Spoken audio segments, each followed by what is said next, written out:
Well, thank you for watching today's episode of the Charlie Kirk Files. This is episode 3, where we talk about Charlie Kirk, the martyr. And man, this has been a wild story, but we're going to talk about this for just a little while. Go ahead and smite your like button, or the lizard people will get you. There's Godzilla telling you to do that, so make sure you take care of that and subscribe to this channel if you are new. And feel free to go watch episode 1 and 2, and we're going to do a whole series on this, trying to break down piece by piece this whole very complicated, very complex story and give you an analysis where we believe this is all going.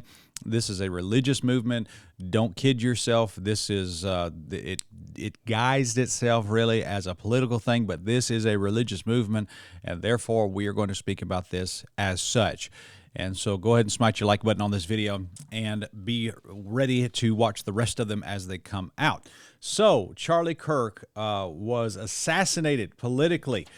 And conservative commentator, Turning Point USA founder Charlie Kirk was fatally shot on September 10th, 2025, while speaking at Utah Valley University. Witnesses say the attack happened suddenly during a campus event, sending the packed auditorium into panic.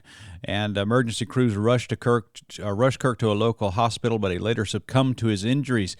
The news of his assassination sent shockwaves across the United States. Law enforcement quickly secured the scene. Federal investigators had since taken over in the case, and officials confirmed the suspect was taken into custody shortly after the shooting, though details about the motive are still emerging.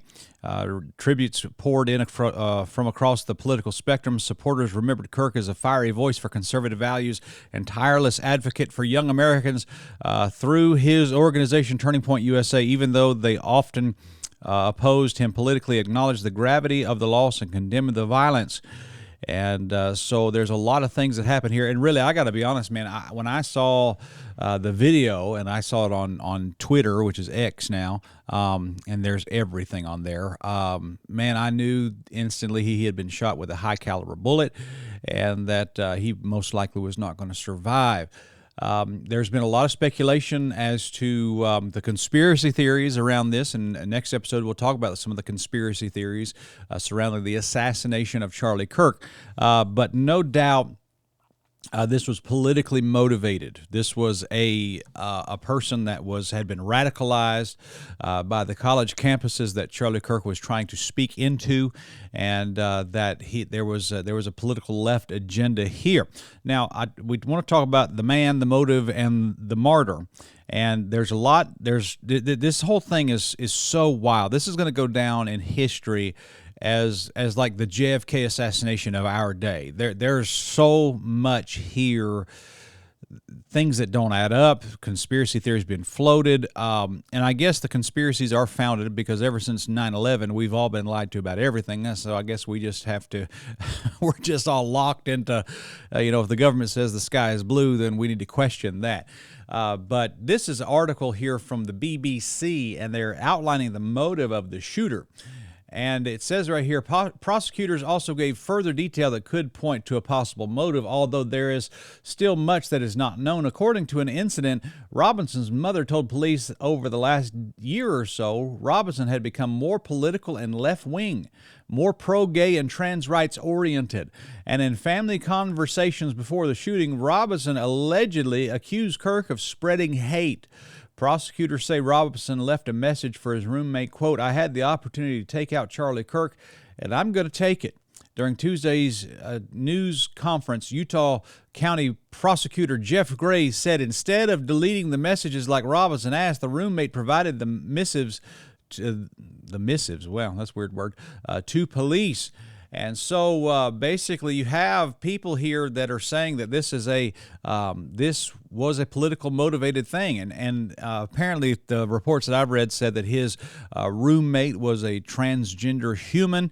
I don't know if it was male to female, female to male. I don't know any of that stuff. I really don't want to know. But no doubt this man was assassinated for his political beliefs from a far left radical person. And even everybody in the political spectrum, for the most part, is condemning this violence as an act of stupidity, as an evil act. And the only people that are actually celebrating this are a bunch of far-left crazies on the internet. and they are paying a price for that. Many of them have lost their job. The Twitter account Libs of TikTok has had numerous people fired from their jobs for that. And I think it is disgusting to celebrate the brutal murder of another human in such a fashion. I think this is just a horrible thing. So that is the man, Charlie Kirk. The motive was a far-left political agenda, which the circumstances of that are going to make Charlie Kirk a martyr for a political cause. And even it's going to cross over because remember, Charlie Kirk was a hybrid. He was political and religious figure. He became a martyr for a religious cause as well. Now, I want to share this with you. This was something that Protestia covered this, and I think that this is significant because this is going to play into the future videos that we're going to do. But Glenn Beck said that that Mormon Joseph Smith and Charlie Kirk are, quote, probably the only Christian martyrs in American history. I find that to be a shocking thing to say, being that Glenn Beck is a Mormon. He is claiming Charlie Kirk as his own in a religious context. Let me play the audio of this for you, and we'll let you decide what you think here. I mean, Charlie's political theory was anchored in biblical theology, and he, like no one I've ever met, had the ability to connect those dots in all of life. And so, as I've been talking with guys all week long, they didn't kill Charlie because he was a big personality. They didn't kill Charlie because he was merely a big conservative voice. They killed Charlie Kirk because he was talking and the next generation was listening.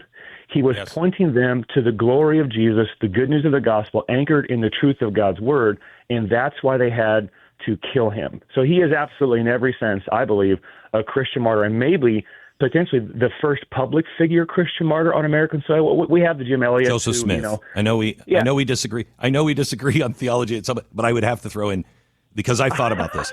Joseph Smith and Charlie Kirk are probably the only Christian martyrs in American history. Yep. Can we have Christian martyrs? You know, Jim Elliot goes to a jungle somewhere. You know, those kind of examples have gone away.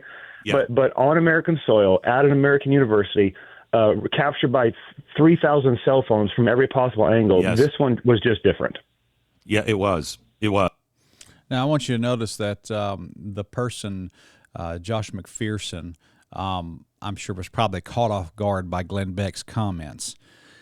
But I want you to know that Charlie Kirk, the assassination of Charlie Kirk, is being used to unite all religions.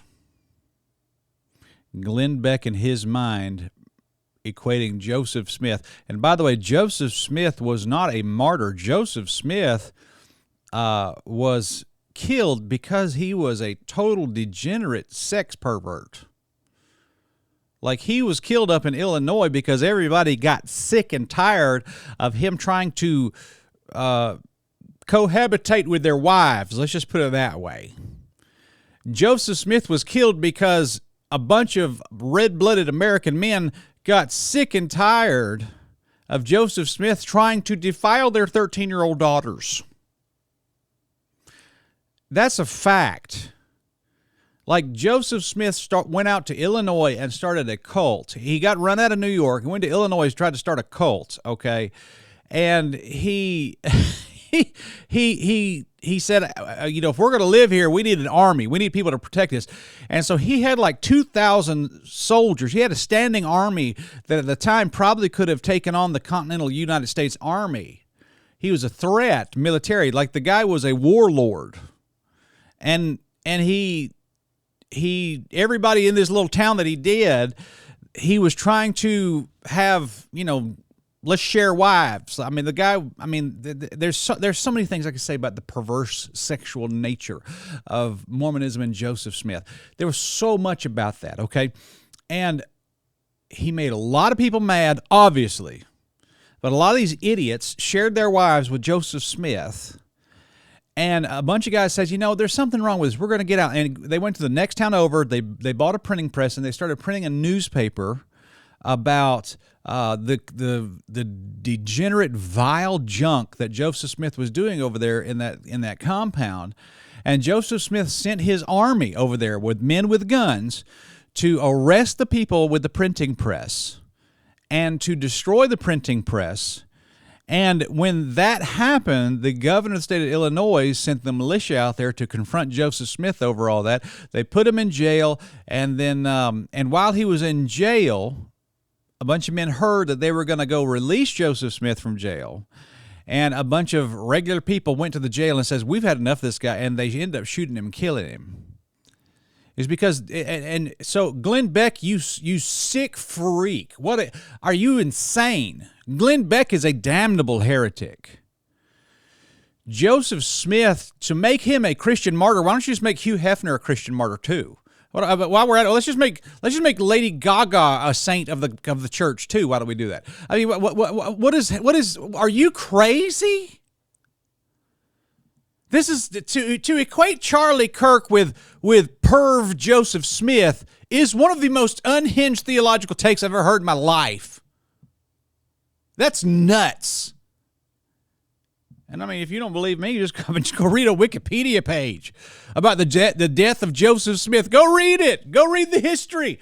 The man was not a Christian martyr. The man was killed by a bunch of people who thought this guy is such a freak. We have got to get him out of here. And then once he died, a man named Brigham Young led this sex cult out to the promised land in a land called Utah in Salt Lake, and they started a university named it after Brigham Young because Joseph Smith was now dead, and he led them to the promised land.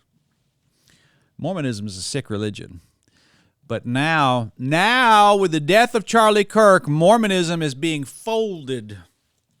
Mormonism is being folded into the lump of ecumenical religion. And it doesn't matter if you're Catholic or Mormon or Jehovah's Witness or Seventh-day Adventist, as long as you're a Republican, you're in this new religion. This is the Charlie Kirk Files. Be ready for more episodes, folks. We're going to talk about a lot of this stuff. We're going to break it down piece by piece going forward. Subscribe to this channel if you're new. God bless you, friend. We'll see you. Have a good day.